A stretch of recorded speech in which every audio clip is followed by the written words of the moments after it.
Entitled siblings underestimate fierce black twins at tennis class. But soon, respect is earned through skill, courage, and unbreakable bond. The sun was just beginning to climb over the tennis courts of the upscale country club, casting long shadows over the freshly painted lines and the glistening net. Today was the twins' first day at the prestigious tennis class, an opportunity they had worked tirelessly for. Marcus and Malik were not just twins. They were a dynamic duo bonded not only by blood, but by their shared passion and talent for tennis. They had grown up practicing on cracked public courts in their neighborhood, dreaming of the day they'd play on courts like these. As they walked onto the court, heads turned, some out of curiosity, others out of surprise. The country club's tennis classes had never seen players quite like Marcus and Malik before. Young black athletes with confident strides and eyes that held fire. They were calm but alert, aware of the subtle but sharp glances from other students. At the far end of the court stood the entitled siblings, Chad and Chase, a pair known for their privileged attitudes and fierce competitiveness. Dressed in designer tennis gear, they radiated a sense of entitlement that had become their trademark. They exchanged smirks and whispered as the twins approached. "Newbies, huh?" Chad sneered, loud enough for Marcus and Malik to hear. "Hope you can keep up." Malik caught Chad's eye, but said nothing, his jaw tightening slightly. Marcus gave a polite nod, keeping his focus on the coach, who was arranging the cones and balls for warm-up drills. The coach, an experienced former pro named Coach Daniels, gave the twins a welcoming smile. He had seen potential in their earlier sessions and was eager to see how they'd perform in the group. As the class began, Chad and Chase wasted no time in making their presence felt. They threw sideways glances, exchanged sarcastic comments, and even tried to distract the twins during drills. Loud grunts, exaggerated stretches, and whispered taunts. The twins maintained their composure, brushing off the subtle digs. But inside, they both felt a familiar knot of frustration, a reminder that their presence wasn't entirely welcomed. Despite the tension, Marcus and Malik moved through the warm-ups with fluid grace, their years of hard training evident in every stroke and step. Other students began to take notice, murmurs spreading quietly about the twins' impressive form and synchronization. Even some of the more reserved players started watching them, their curiosity replacing initial skepticism. During a break, Chad swaggered over, a cocky grin plastered on his face. "You guys think you're pretty good, huh? Let's see how you handle real competition," he said, fingers snapping as if daring them. Malik's eyes narrowed, but Marcus stepped forward, calm and measured. "We're here to learn and play. If you want to compete, let's see it on the court." The air grew thick with anticipation. The entitled siblings glanced at each other, surprised by the twins' quiet confidence. Their usual tactics, intimidation and condescension, were met with steady resolve. Coach Daniels stepped in, clapping his hands. "All right, everyone, settle down. Let's keep it professional. Today's about skill and teamwork." But the challenge had been set. The twins knew this was more than just a tennis lesson. It was a test of respect, skill, and spirit. As practice resumed, the twins focused harder, their determination burning brighter. They weren't just here to prove themselves to Chad and Chase. They were here to prove that talent and heart mattered more than status and sneers. And as the sun rose higher, Marcus and Malik silently vowed, no matter what it took, they would show the court and the world just how fierce they really were. The first week of tennis class at the prestigious country club was a storm brewing beneath the calm surface, and Marcus and Malik Dupree were right at the heart of it. The twins had arrived with anticipation, their hearts full of hope and a hunger to prove themselves, not just as athletes, but as young men deserving respect and recognition. But they quickly learned that talent alone wouldn't be enough to break through the walls of privilege and entitlement. From the moment they stepped onto the manicured courts, it was clear Chad and Chase Harper had marked them as outsiders. The Harper brothers, heirs to old money and longtime regulars of the club, owned the courts with their swagger and sneers. Dressed head to toe in the latest designer tennis gear, they moved with an air of superiority that immediately set the tone. "Look who showed up," Chad whispered loudly to Chase, their voices dripping with disdain as they watched the twins adjust their grips and begin their warm-ups. Malik caught the remark but said nothing. Marcus simply adjusted his cap and nodded toward Coach Daniels, who gave the twins a nod of approval. The tension was palpable during the first drills. Chad would hit balls harder when targeting the twins, his shots sharp and unforgiving. Chase, never far behind, mocked their movements with exaggerated slow-motion swings, the kind that made it obvious he was trying to get under their skin. Despite the subtle hostility, Marcus and Malik stayed focused, trading practiced glances that were part encouragement, part reassurance. They had faced adversity before, on cracked concrete courts far from these polished grounds, but the challenge here was new, navigating a world where respect had to be earned twice over. One morning, during a footwork drill, Chad made a pointed remark loud enough for the entire class to hear. "Hope you two aren't here just for show. Tennis is serious. This isn't your playground." Malik's response was measured, almost gentle. "We're here to learn and compete, same as everyone else." The class fell silent.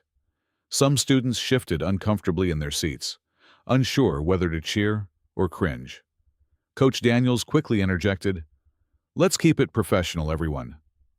We're here to improve." The twins could feel the weight of those words. Respect wasn't freely given here. It was guarded, territorial, and they were seen as challengers. During a break, Marcus and Malik sat on the bench, water bottles in hand. Malik's eyes flicked toward the Harper brothers across the court. "They think this is a game of status, not skill," Malik said quietly.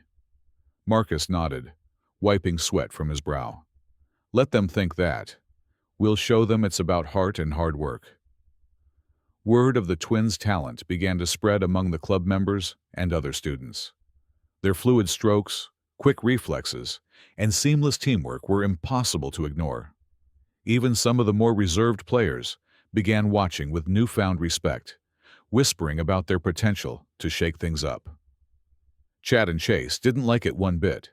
They ramped up their tactics, blocking shots, cutting off angles, and even throwing side glances that felt more like warnings. One afternoon, Chase deliberately swung wide, nearly hitting Malik with the ball. Malik ducked just in time, eyes flashing in warning. Coach Daniels blew his whistle sharply. "Enough. This is about skill, not intimidation." Chad shot the coach a look but said nothing.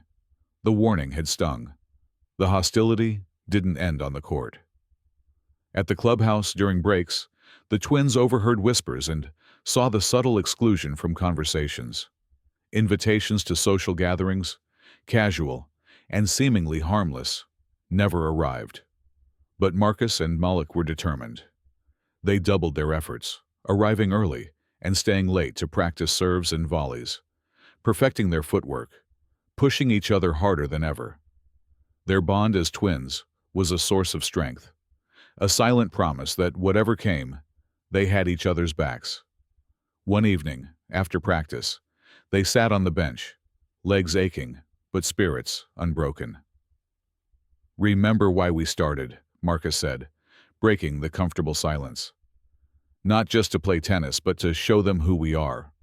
Malik smiled, fists clenched in determination. "We're not just good players. We're here to make a statement." The next day, Coach Daniels announced a doubles match, Marcus and Malik versus Chad and Chase. The challenge was clear, and the court buzzed with anticipation. Students and members gathered, eager to witness the showdown.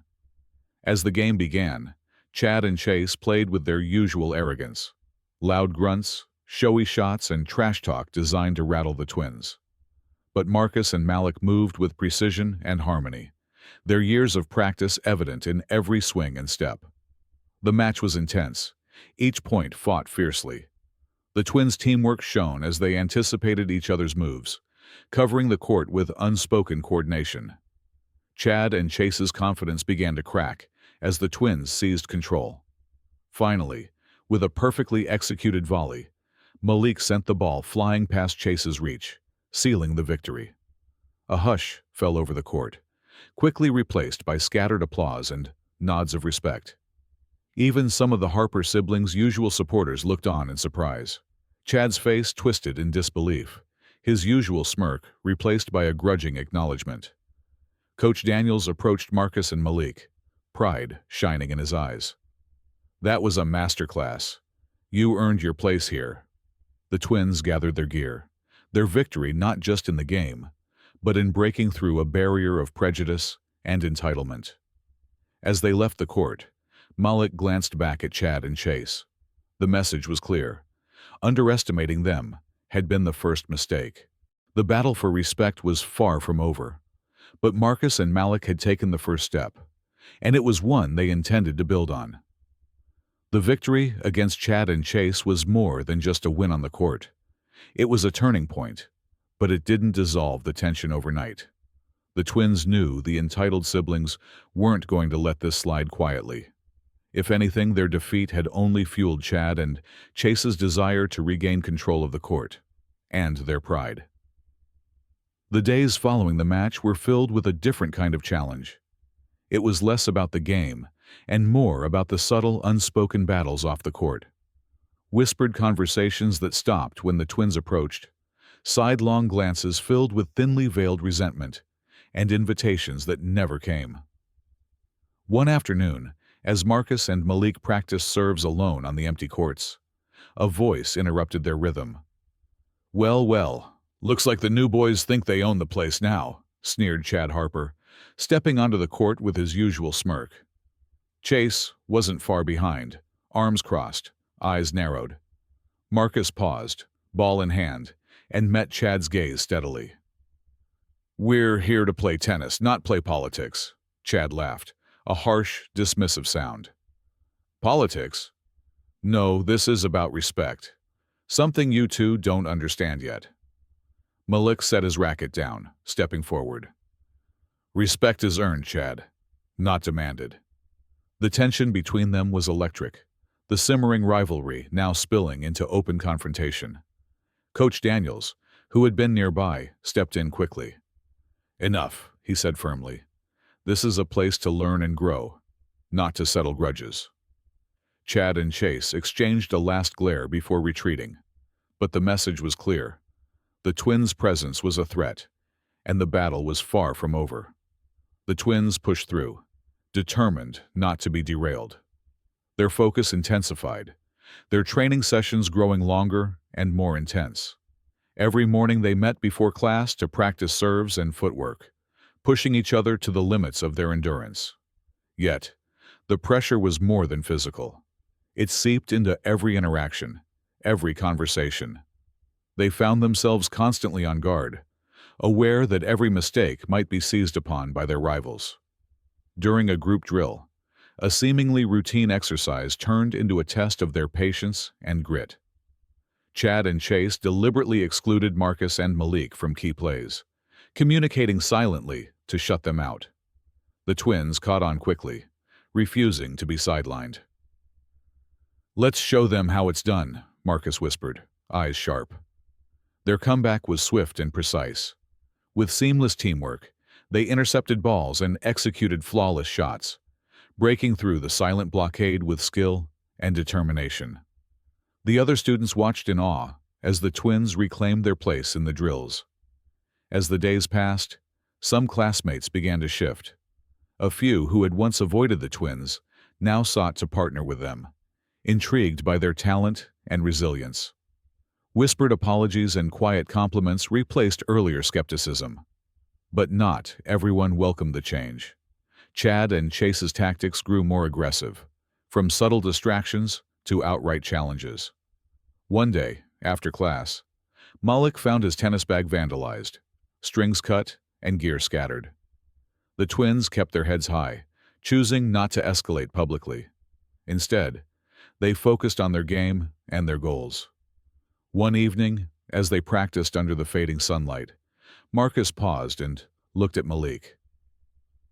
"This isn't just about tennis anymore," Malik nodded.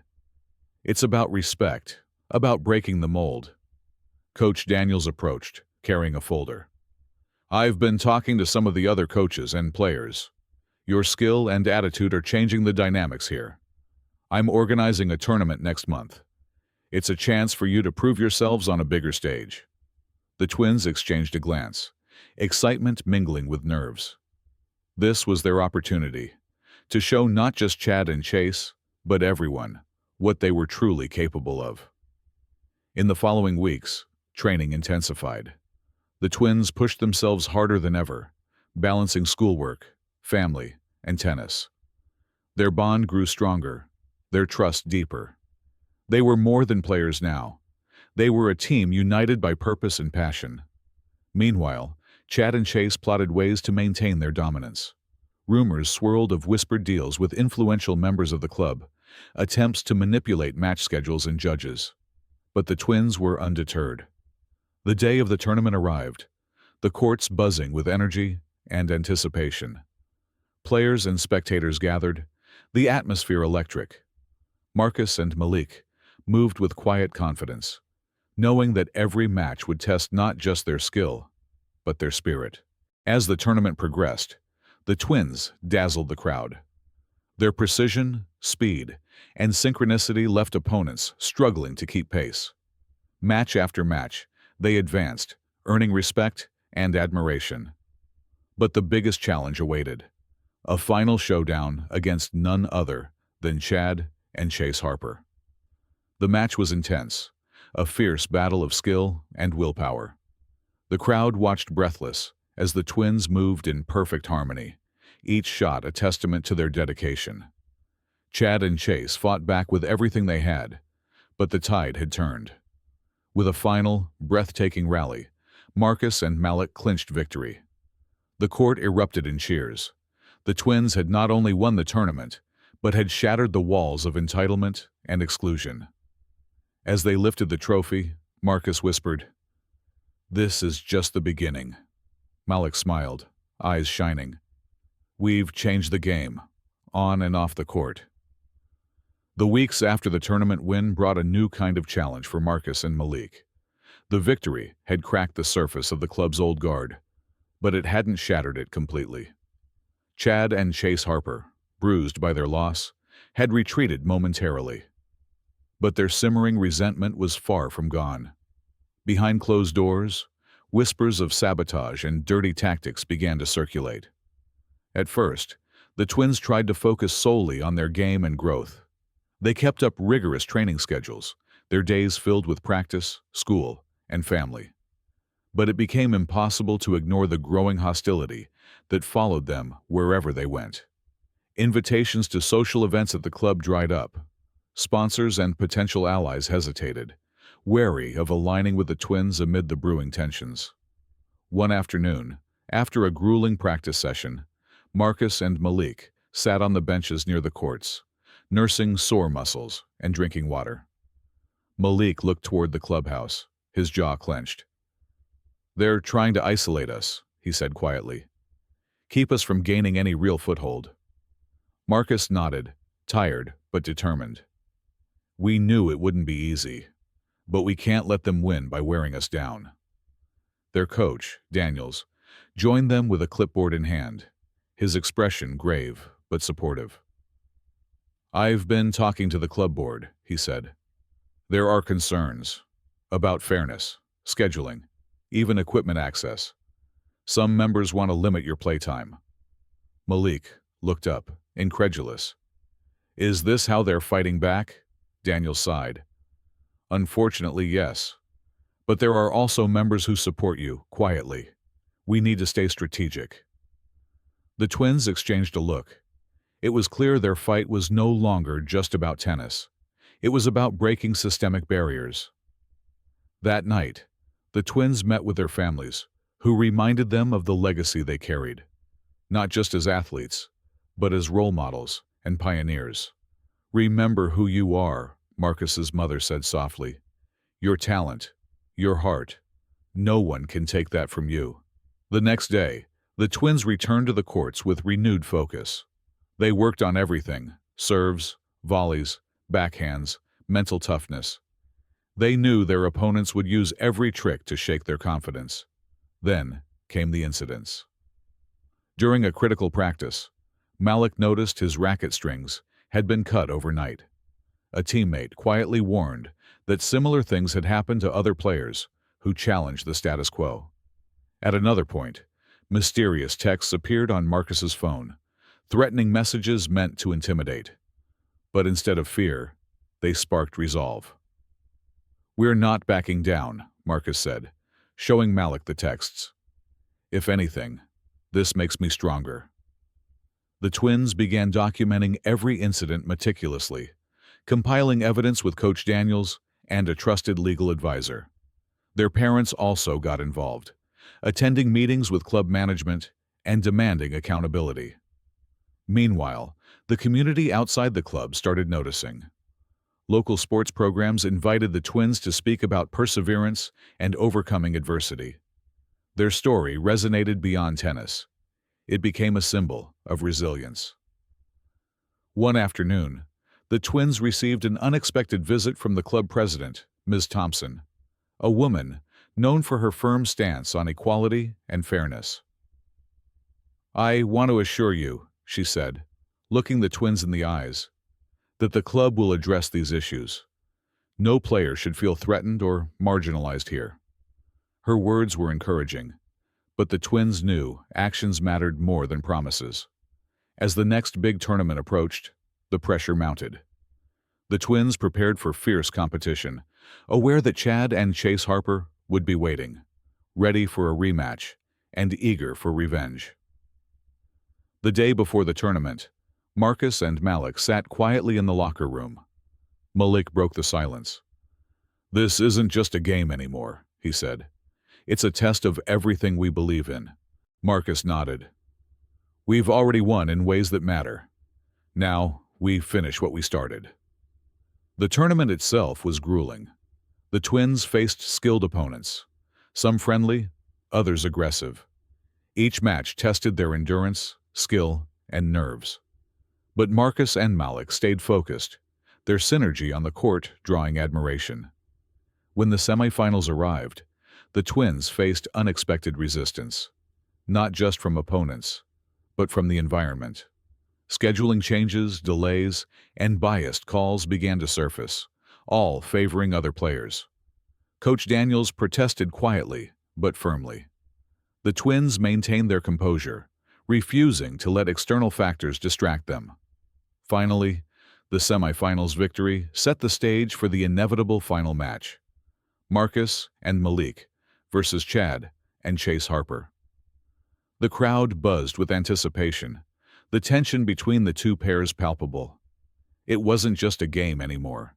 It was a battle for respect, pride, and validation. As the match began, Chad and Chase played with calculated aggression, attempting to unsettle the twins with taunts and sharp shots. But Marcus and Malik responded with calm precision. Their teamwork, a dance of unbreakable connection. Point by point, the match swung back and forth.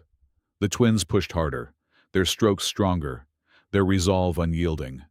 The crowd roared with every incredible rally, every breathtaking volley.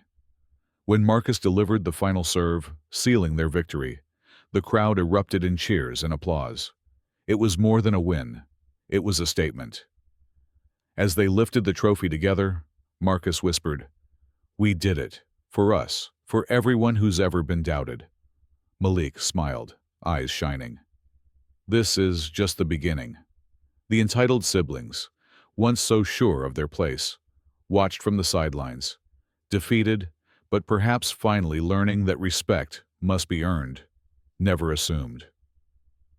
The glow from their tournament victory had barely faded before Marcus and Malik found themselves facing a new, even more daunting battle. The club, once a place of hopeful opportunity, had revealed itself to be a tangled web of politics, privilege, and protectionism. And the twins were at the eye of the storm. It started subtly, Whispered conversations halted when they entered a room. Emails left unanswered, the slow withdrawal of support from some allies who feared backlash. The twins' growing reputation as formidable players and resilient young men had unsettled the old guard. To them, Marcus and Malik weren't just competitors. They were threats to the status quo. One evening, Coach Daniels sat with the twins in the quiet of the club's lounge, the soft hum of distant chatter barely filling the space. "You've made waves," Daniel said, his voice low but firm. "But not everyone here wants change. The resistance is stronger than you think." Malik's brow furrowed. "We've seen it. The snubs, the behind-the-scenes moves. But we won't back down." Marcus nodded, resolve steady. "If anything, this fight is bigger than tennis now." And it was. What began as games on the court had morphed into a struggle against a deeply entrenched system, one that extended beyond the club, into the social circles and power structures that controlled opportunities and futures. The twins learned of meetings where their names were spoken with thinly veiled disdain. The Harper brothers were orchestrating subtle campaigns to undermine them, lobbying for unfavorable match schedules, questioning their eligibility, even planting doubts about their sportsmanship. Marcus and Malik's response was methodical. With Coach Daniels and their families, they began documenting every slight, every injustice. They compiled logs of altered schedules, recorded instances of bias, and gathered statements from those who had witnessed or experienced similar treatment. But the psychological toll was undeniable. The twins found themselves constantly vigilant, their once carefree joy replaced by an awareness of the stakes. The weight of expectation, to succeed, to prove, to endure, pressed heavily. One night, after a late practice, Malik confided in Marcus as they packed their gear. "Sometimes I wonder if this fight is bigger than us," he said, voice heavy with exhaustion. Marcus placed a hand on his brother's shoulder. "It's bigger, yes. But that's why we're doing it. Not just for us. For the ones who come after." Their words were a balm, a reminder of purpose beyond the immediate struggles. Meanwhile, outside the courts, their story was gaining traction. Local media caught wind of the growing controversy, covering not just the matches, but the deeper issues at play. The exclusion, the subtle racism, the fight for fairness in a game still grappling with its history. Community members began rallying, organizing support groups, and speaking out. Parents of young players reached out to the twins, sharing stories of similar experiences and offering solidarity. But the opposition remained fierce. One day, Malik received an anonymous package at home, a photo of him during practice, with a threatening note implying surveillance and warning him to know his place. The twins' families responded swiftly, involving legal counsel and law enforcement. The club was pressured to address the harassment, but its leadership remained cautious, balancing public relations with entrenched loyalties. Inside the club, tensions reached a boiling point. A meeting of the board was called, attended by representatives from both sides. Marcus and Malik's advocates presented their evidence, demanding action to ensure fairness and safety. The Harpers and their supporters countered with accusations of overreaction, attempts to paint the twins as troublemakers disrupting the club's harmony. The debate was fierce, the stakes high, but the board couldn't ignore the mounting pressure from the community and media scrutiny. In a landmark decision, the club announced new policies: stricter oversight of match scheduling, a zero-tolerance stance on harassment, and the formation of a diversity and inclusion committee, with Marcus and Malik invited to participate. The announcement was met with mixed reactions. For the twins, it was a step forward, hard-won but meaningful. Their journey, however, was far from over. The fight for respect, equality, and opportunity was ongoing, echoing beyond the courts into broader conversations about race, privilege, and justice. One afternoon, as Marcus and Malik trained, Malik looked out over the courts, thoughtful. "We're changing things," he said quietly. "Not just here, but everywhere." Marcus smiled, the sun catching his eyes. One point, one match, one moment at a time. Together, they returned to the court, ready to play, ready to lead, ready to inspire. The victory wasn't just about a trophy or a match won. For Marcus and Malik Dupree, it was the culmination of a journey defined by resilience, unity, and an unyielding demand for respect. But the story didn't end on the court that day.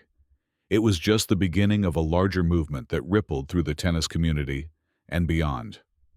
As the applause faded and the crowds dispersed, the twins stood side by side, shoulders squared and hearts full. They had faced hostility, exclusion, and quiet sabotage. Yet here they were, champions not only of the game, but of a fight for dignity and fairness. Their success was a beacon, shining a light on the barriers that still existed within elite spaces, barriers built on legacy, privilege, and prejudice. But Marcus and Malik's triumph challenged those walls, proving that skill, determination, and character could break through. News outlets and social media buzzed with their story. Profiles celebrated their talent and tenacity. Interviews revealed the challenges they had overcome. Community leaders hailed them as role models and agents of change. But for the twins, the real victory was the tangible shift in their environment. The club had implemented reforms, transparent scheduling, protections against harassment, and an active commitment to diversity. More importantly, the culture was evolving. Younger players looked up to Marcus and Malik, inspired by their courage and dedication. Conversations about equity and inclusion began to take root in locker rooms and boardrooms alike.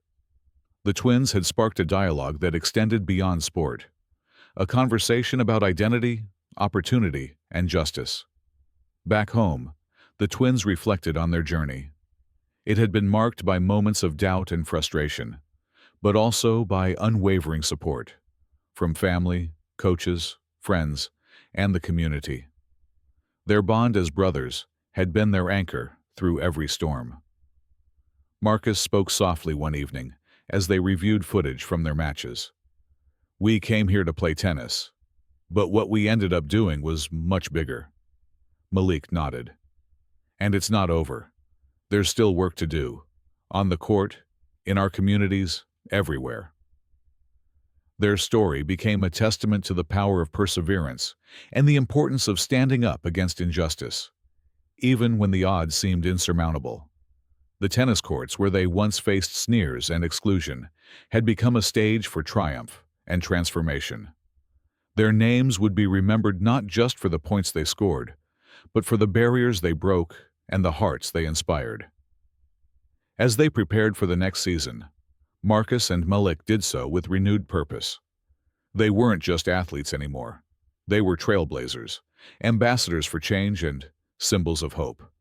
The future stretched ahead, filled with promise and challenge. But the twins were ready. Together, they would face whatever came next, with courage, skill, and the unbreakable bond of brothers. And so, the story of Marcus and Malik Dupree wasn't just about tennis. It was about dignity reclaimed, respect earned, and the fight for a fairer, more inclusive world. Because in the end, that's the greatest victory of all.